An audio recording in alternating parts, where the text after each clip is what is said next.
Click করুন অ্যাপের bell আইকনে আর সাবস্ক্রাইব করুন এবিপি আনন্দ। সব সময় থাকুন খবরে।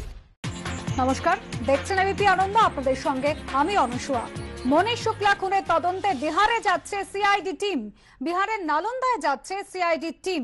সমীরণ পাল আমাদের প্রতিনিধি রয়েছেন আমাদের সঙ্গে টেলিফোন লাইনে। সমীরণ, মনীষ শুক্লা খুনে কিভাবে জড়িয়ে সুবোধ সিং এবং কি কারণেই বা নালন্দায় বিহারে যাচ্ছে সিআইডি টিম? দেখো রচনা, শুরু থেকে জানা যাচ্ছিল যে নাসির খান এই ঘটনায় যারা সুপারিশ দিয়েছিল এবং এই ঘটনায় যারা বিহার থেকে দুষ্কৃতী এসে তাদের সঙ্গে যোগাযোগ করেছিল, কিন্তু যে মোহাম্মদ খুররাম খানকে জেরা করে জানতে পেরেছে সিআইডি যে সুবোধ কান্ত সিং যে কুখ্যাত দুষ্কৃতী এই মুহূর্তে বিহারের জেলে রয়েছে এবং গোটা ঘটনার অপারেশনের জন্য সমস্ত সুপারিশ জোগাড় করা এবং তাই নয় এবং দুষ্কৃতীদেরকে কোন জায়গায় থাকবে এবং কিভাবে এই অপারেশন চালাবে সমস্ত কিছু ছক জেলে বসে তৈরি করেছিল সুবোধ কান্ত সিং। এই সুবোধ কান্ত সিং এর নাম জানার পরই সিআইডি একটি বিশেষ দল ইতিমধ্যেই নালন্দা রওনা দিচ্ছে এবং তারা সুবোধ কান্ত সিংকে জেল থেকে নিজেদের হেফাজতে নেওয়ার জন্য আবেদন জানাবে আদালতে এবং নিজেদের হেফাজতে নিয়ে তাকে জিজ্ঞাসাবাদ করে দুষ্কৃতীদের সম্পর্কে হদিশ পাওয়ার চেষ্টা করবে।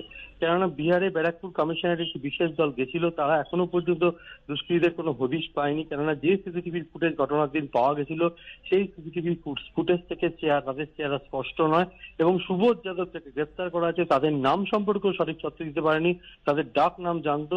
সেই কারণে আমরা গতকালই আমরা জানিয়েছিলাম যে ব্যারাকপুর চিড়িয়া মোড় এবং বিটি রোড সংলগ্ন এলাকায় বেশ কয়েকদিন মহড়া দিয়েছিল তারা এবং সেই সমস্ত পুরনো সিসিটিভির ফুটেজ দেখে এই দুষ্কৃতীদের সম্পর্কে একটা ধারণা পাওয়ার চেষ্টা করছে তদন্তকারী। এর পাশাপাশি তোমাকে বলি, যেদিনকে ঘটনা ঘটে থানার ঠিক উল্টো দিকে যে জায়গায় মনীষ শুক্লকে নৃশংসভাবে হত্যা করা হয়েছিল সেই তার ঠিক আগে 8টি চায়ের অর্ডার দিয়েছিল মনীষ শুক্ল এবং সেই সময় বাকি 7 জন কারা ছিল তাদের খোঁজ চালাচ্ছে। কেননা প্রত্যক্ষদর্শীদের বয়ান অনুযায়ী জানতে পেরেছিল পুলিশ যে যখন হামলা চলছে তখন মনীষ শুক্ল বাকিদেরকে সরে যেতে বলেছিল এবং সে থানার দিকে মুখ করে দাঁড়িয়েছিল এবং যখন অতর্কিত হামলা হয় সেই কারণে তদন্তকারীরা কাদের জন্য চায়ের অর্ডার দিয়েছিলেন মনীষ শুক্ল তাদের খোঁজ চালাচ্ছিলেন।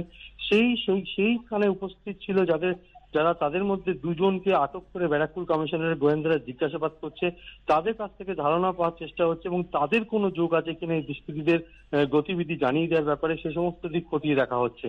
অনুসুয়া, ধন্যবাদ সমীরণ।